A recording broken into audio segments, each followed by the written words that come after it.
Ce deuxième dimanche de Carême nous fait entrer dans une scène bien paisible qui contraste avec l'actualité belliqueuse dans laquelle nous sommes plongés à nouveau. Scène de la vie de Jésus qui fut une grande source d'inspiration pour les religieux et les religieuses, toutes les consacrées et tous les consacrés, car leur style de vie porte en lui la marque de la vie éternelle. Et l'événement de la transfiguration que nous lisons aujourd'hui, c'est comme ça que nous l'appelons, renvoie à la vie éternelle, à la vie avec le ressuscité, à la vie après la mort. Et ce, alors même que la vie terrestre de ces témoins, Pierre, Jacques et Jean, n'est pas achevée. Jésus les emmène sur la montagne, vous l'avez entendu, qui est un lieu traditionnel dans la Bible de la rencontre avec Dieu.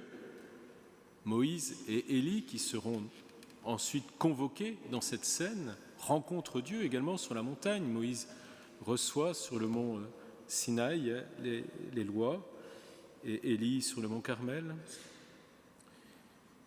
Et Jésus, à cet endroit précis où il emmène Jacques, Pierre, Jean, se révèle à eux dans sa gloire.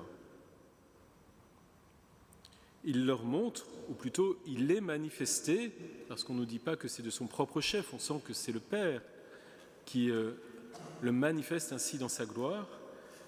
Il est manifesté dans sa chair de ressuscité. Et ce qui la caractérise, eh bien, c'est la lumière. On a tout ce lexique de la lumière pour désigner le Christ dans sa transfiguration, dans sa figure transportée, pourrions-nous dire de manière littérale. On nous dit que son visage devient brillant, comme le soleil. Ses vêtements sont blancs comme la lumière. Et puis peu après, c'est une nuée lumineuse. C'est un vrai oxymore qui va couvrir les apôtres. Voyez ce qui caractérise cette transfiguration, cette chair du Christ, telle qu'elle est dans l'éternité, c'est cette lumière, cette blancheur, cette clarté, cette pureté. Nous pourrions abonder dans ce vocabulaire. Alors pourquoi fallait-il que le Christ, de cette manière, soit manifesté dans sa gloire auprès des apôtres ? Eh bien, si vous avez la mémoire des textes, on pourrait dire qu'ils en ont bien besoin parce que juste avant, 6 jours avant exactement, Jésus les a entraînés sur une autre voie quelque peu terrifiante, puisqu'il leur a annoncé qu'il allait être arrêté, qu'il allait souffrir, qu'il allait être tué, et que les disciples n'auraient pas un chemin au-dessus de celui de leur maître, puisque eux aussi devront renoncer à eux-mêmes, porter leur croix, pour entrer dans cette vie éternelle. Autant vous dire que les disciples en avaient certainement un peu gros sur la patate, comme on dit. Imaginez-vous, vous avez suivi comme ça une personne porteuse d'un projet génial, d'une promesse de vie inouïe, une personne qui suscite de votre part une adhésion sans limite dans l'amitié, dans la confiance, une personne inspirante, comme on dit aujourd'hui, qui vous annonce tout d'un coup que tout cela ne va pas tenir, que cela va s'effondrer dans la douleur. Pour renaître, sans doute, mais il y aura cette étape de la douleur. Quelle désillusion, quel effondrement intérieur. On le mesure très bien quand on est déçu. Nous avons tous parfois des grandes déceptions sur des personnes en particulier. Quelle désillusion, quel effondrement intérieur, quelle déception. Oui, il nous a trahis. Il y a un peu de ça, vous voyez, dans ce que vivent les disciples. C'est pour cela que le Christ sent le besoin de leur manifester pour les encourager cette chair éternelle, cette vie éternelle, pour leur faire faire le chemin qu'il leur reste à faire. Jésus va lever ainsi le trouble dans le cœur de ses disciples. Et il lève le trouble en se montrant dans sa beauté. Parce qu'il y a quelque chose de fondamentalement beau dans cette scène de la transfiguration. Il est bien difficile, de manière générale, de rendre compte d'une expérience aussi forte avec des mots. Ça passe souvent aussi par la beauté, et la beauté est difficile à dire. Oui, on peut dire que les disciples voient le Christ dans sa beauté du ressuscité, dans la beauté de cette chair qui n'est pas uniquement vouée à la cendre, mais qui est vouée à cette illumination de toutes ses fibres et rayonnante par là même d'une beauté indicible, d'une beauté jamais vue. Toutefois, cette expérience de la beauté que font Pierre, Jacques et Jean n'est pas isolée. Ce n'est pas simplement une belle expérience, comme nous-mêmes parfois nous faisons une belle expérience de ce qui est bon, de ce qui est beau. On a vu un beau paysage, on est allé à la montagne, que sais-je.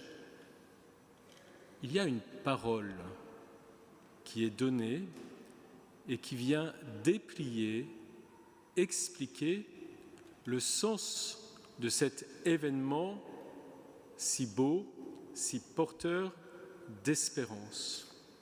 C'est comme si on ne pouvait pas dissocier une expérience de beauté, celle de la transfiguration du Christ, d'une parole qui explique, qui dit, qui articule ce qui est en train de se passer. Et c'est ce que fait cette voix qui vient du ciel, qui est certainement la voix du Père des miséricordes, la voix du Père du Seigneur qui dit « Celui-ci est mon Fils bien-aimé en qui je trouve ma joie, écoutez-le ». Cette parole, pour les disciples, est extrêmement porteuse de sens.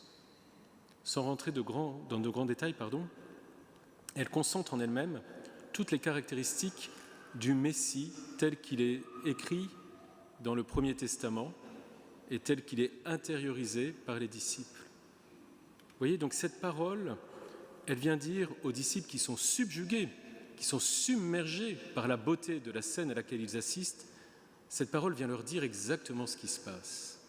Ce qui se passe, chers Pierre, Jacques et Jean, c'est que c'est bien le Messie auquel vous aspirez, le ressuscité qui se manifeste à vous en ce moment dans cette chair étincelante.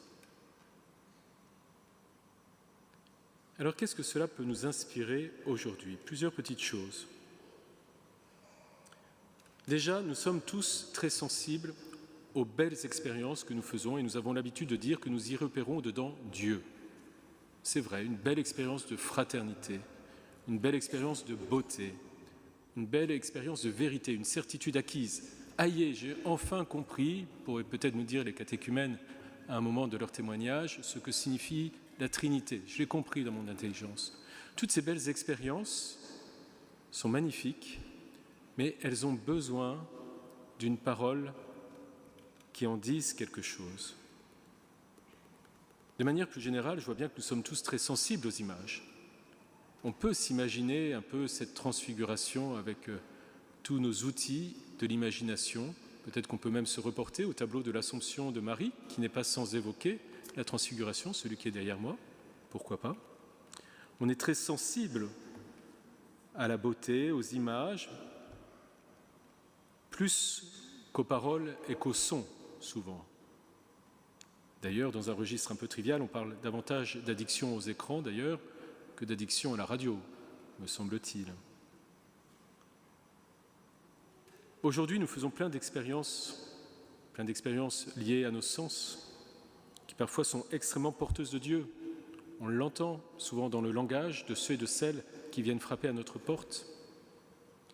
Quelles paroles articulées, quelles paroles précises allons-nous pouvoir poser sur ces expériences pour en renforcer le sens, pour en donner le véritable sens, Jésus Sauveur.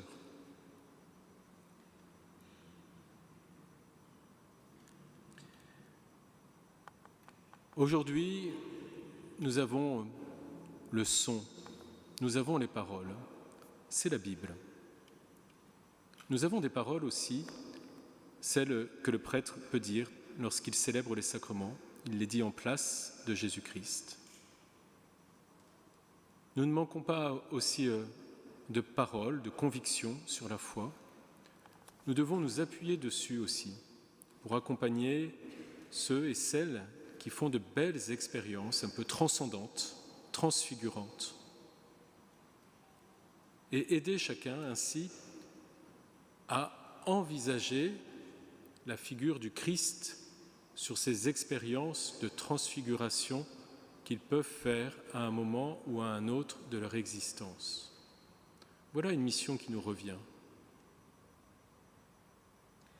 Nous sommes porteurs d'un langage, ce langage de Dieu, ce langage de la Bible, ce langage de la vie sacramentelle et du témoignage, qui est un outil fabuleux, divin, qui doit nous aider à évangéliser tout simplement, à aider chacun à mettre les mots qu'il convient sur l'expérience de grâce qu'à un moment ou l'autre, il peut faire dans sa vie. Peut-être n'est-ce pas la moindre des choses à laquelle nous invite ce texte de la Transfiguration, outre qu'il peut nous-mêmes nous encourager dans nos chemins parfois laborieux ou dans nos douleurs, en nous désignant le but, la finalité. Peut-être aussi ce texte doit nous encourager à écouter, comme nous y enjoint le Père des Miséricordes dans cette parole qu'il livre au Christ, écoutez-le, à écouter cette parole de Dieu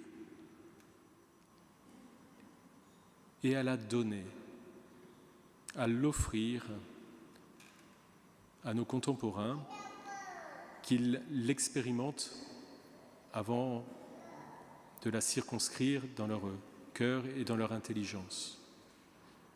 Voilà, que le Seigneur nous donne, peut-être aussi dans ce temps de carême, d'être renouvelés dans notre lecture de la Bible, dans notre écoute de la parole de Dieu, quel que soit le chemin qu'elle emprunte.